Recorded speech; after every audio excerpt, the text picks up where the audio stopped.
Hi, thank you for being here. You talked a lot about inclusion. As a disability advocate, one of the things that I'm focused a lot about, really focused on, is how do we ensure that people with disabilities can be included in the community. Right now, there is a significant shortage of direct support professionals. I'm sorry, the last thing you said? There's a significant shortage of direct support professionals who are the people that enable folks with intellectual and developmental disabilities to be included in the community. We have Medicaid programs that fund long-term supports and services for folks, but we don't have enough people in the profession because we haven't invested in Medicaid programs properly. And as a result, providers can't pay direct support professionals a high enough wage. What would you do to better invest in Medicaid or some kind of other program so that way people with disabilities and aging folks and others have access to the support they need to be part of the community? We are living at a time where the contest is not just on the outside, it's on the inside. That's why I'm saying it's not just about symptom, it's about cause. We're living at a great historical moment where the forces of exclusion are meeting the forces of inclusion head on, more dramatically than probably they ever have before. Imagine where the Pacific meets the turbulence, where the Pacific meets the Atlantic. Now, we as a country are positive. We are founded on this notion of unity and diversity. All men are created equal.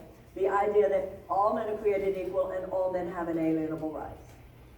But we have never been challenged as we are challenged now to actually practice that. Now, in our past, we got to the point of saying that doesn't just mean white people, it also means black people. We got to the point where it doesn't just mean men, it also means women. We have gotten to the point where it doesn't just mean gay, straight, it also means gay. But now there's an explosion of challenge.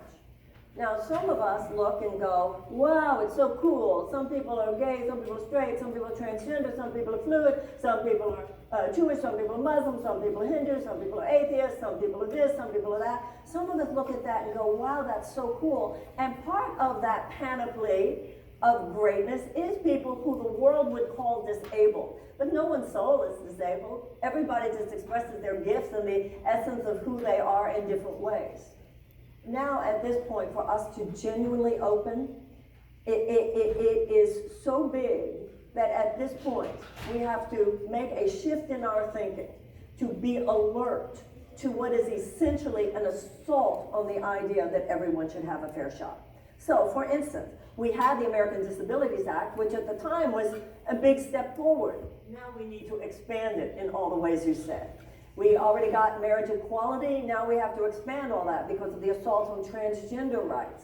This is a time where we need to not only stand for equality, but recognize, and you need a president who recognizes. This is not just about standing for equality of rights, it is about taking proactive measures to expand rights, particularly at a time when they are under assault and so many people would exclude rather than include.